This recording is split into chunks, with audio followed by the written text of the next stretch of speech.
महत्त्वाची गोष्ट आहे की माणसाने माणसासोबत माणूसपणाचा व्यवहार करावा. अहंकारी लोक हे करत नाहीत. आपल्यासारख्या मध्यमवर्गीय लोकांना किंवा गोरगरीब लोकांना अहंकार नसतो. आपल्यामध्ये काय अहंकार असणार आहे? आणि आपण अहंकार करत नाही.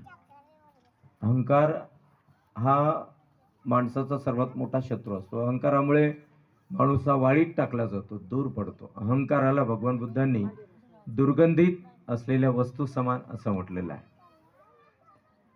जे जसं एखाद्या सडलेल्या वस्तूच्या जवळ कोणी जात नाही किंवा सडलेली वस्तू कोणी आपल्या जवळ घेत नाही. त्याचं कारण काय? तर त्या वस्तूमध्ये दुर्गंधी आहे. जसं सडलेल्या वस्तूला आपल्या जवळ कोणी घेत नाही किंवा सडलेल्या वस्तूच्या जवळ कोणी जात नाही, तसं अहंकारी माणसाच्या जवळ कोणी जात नाही. जातो का आपण अहंकारी माणसाच्या जवळ?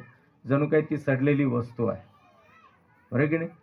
अहंकारी माणूस जर दुरून जाताना दिसला तर आपण एकत्र बसलेले असताना आपण असं म्हणतो की अरे नको नको, त्याला येऊ देऊ नका, तो आला की आपण निघून जाऊ, तो अहंकारी आहे, त्याला फारच अहंकार आहे, त्याच्याकडे अमुक असेल तमुक असेल, आपल्याला त्याच्याहून काय करायचं.